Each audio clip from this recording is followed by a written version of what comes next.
मित्रांनो, खूप मित्र मला आता विचारतायत की शेअर मार्केट तुटलंय, कोणता शेअर घेतला पाहिजे किंवा कसा घेतला पाहिजे.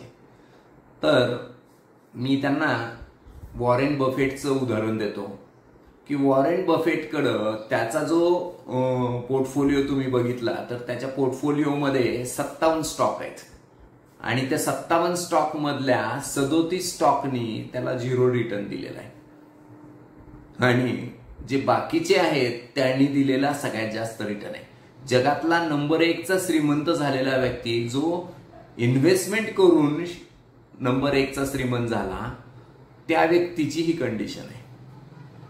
तीच गोष्ट ज्यावेळी राकेश झुंझुनवाला जे भारताचा वॉरेन बफेट आपण म्हणतो त्यांना, तर त्यांच्या बाबतीतही हीच कंडिशन. ज्यावेळी त्यांची डेथ झाली त्यावेळी त्यांचा पोर्टफोलिओ चेक केला गेला, त्यावेळी त्यांच्या पोर्टफोलिओ मधले 60% शेअर्स फक्त चाललेले आहेत आणि 40% शेअरनी लॉस केलाय, म्हणजे ज्यांनी रिटर्न 0 दिलाय किंवा 0 पेक्षाही कमी मायनस मध्ये रिटर्न दिलाय. म्हणजे ह्यातनं अर्थ काय घ्यायचा मित्रांनो, की ज्यावेळी तुमच्याकडं इन्व्हेस्टमेंट तुम्ही करताय त्यावेळी पर्टिक्युलर एखाद दुसऱ्या शेअर्स मध्ये तुम्ही इन्व्हेस्ट केले तर यदा कदाचित तो चालला नाही तर सगळंच गणित बिघडू शकतं.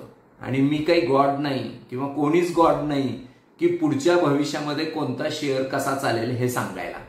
त्यामुळं बेसिकली सिंपल आणि महत्वाचा फंडा हा लक्षात ठेवला पाहिजे की जी काही इन्व्हेस्टमेंट करतो ते म्युच्युअल फंडामध्ये जर केली तर ते जास्त सोपं जातं, का तर तिथं मल्टिपल स्टॉक एकच फंड मॅनेजर घेतो आणि माझ्या अगेन्स्ट तो फंड मॅनेजर ह्या सगळ्या गोष्टींची रिस्क मॅनेज करतो आणि तो मला त्यातल्या त्यात चांगले रिटर्न्स मिळवून देतो. त्यामुळं डायव्हर्सिफिकेशन तितकंच इम्पॉर्टंट आहे. त्यामुळं कुठला स्टॉक घेऊ आता मार्केट तुटलंय असं जर तुम्ही विचारत असाल तर मित्रांनो मी निरुत्तर आहे. थँक्यू.